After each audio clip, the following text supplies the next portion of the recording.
more on this, let's go straight to Barry Pavel, who's the director of the Scowcroft Center for Strategy and Security at the Atlantic Council. Barry, always good to have you. Thanks for joining us. So it might not sound like it's saying that much when China says there should be an investigation, and it called those images coming out of places like Bucha deeply disturbing. But the fact that it's China, and they don't often say very much, is there much more meaning in those statements? Yeah, and so what China's playing a two-pronged strategy here. One, they signed an agreement with Xi Jinping signed an agreement with Putin on February 4th that was a so-called no limits strategic cooperation agreement. And then Putin invades a country. And so China's trying on one hand to not get dragged down in its world image and its soft power into the morass that Putin is leading them. And then on the other hand, making sure that internally it's reinforcing Russian propaganda. It's preparing its people for continued cooperation with Russia when this is over. And it'll obey the sanctions just enough. In other words, they don't want to be subject to additional sanctions from Europe and the United States.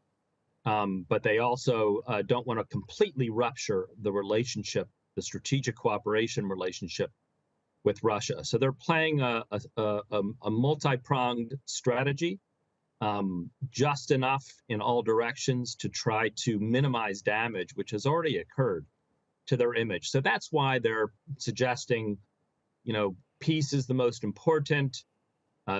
War crimes should not be committed. Let's investigate and get to the bottom of this. So that's what's behind their positions. Let me ask you something, though, Barry. At the time that Xi Jinping signed this agreement that was seen as unprecedented with Russia, that was during the Olympics.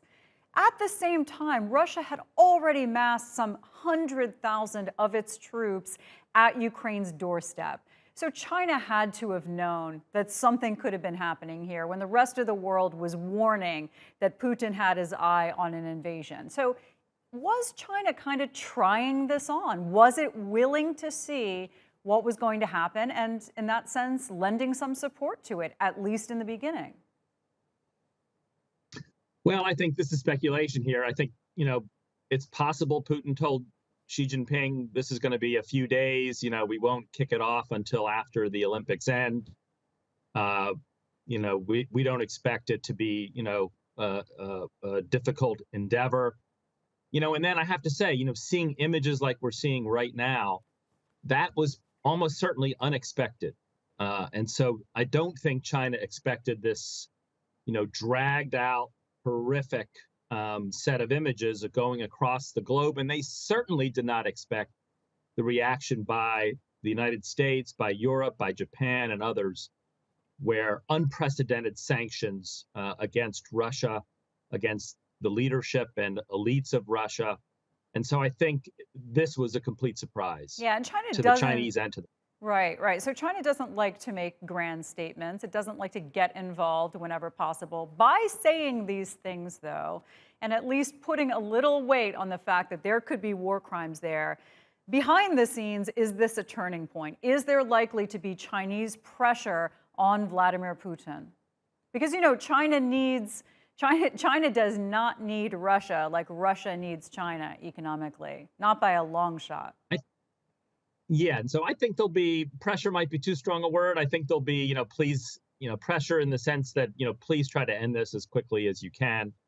But I don't think it's going to necessarily, change the course of the war or of Putin's own calculus regarding when to end the war. And let's be really frank, he can end the war anytime he wants. He can claim victory anytime he wants because he controls the information environment in Russia. He could stop today. He could stop next month. He could stop next year. That's all up to him. But so I think there might be some behind the scenes, please end this as soon as you can. But I don't think that's going to move Vladimir Putin, unfortunately. Very interesting. All right, Barry, good to have you. Thanks so much.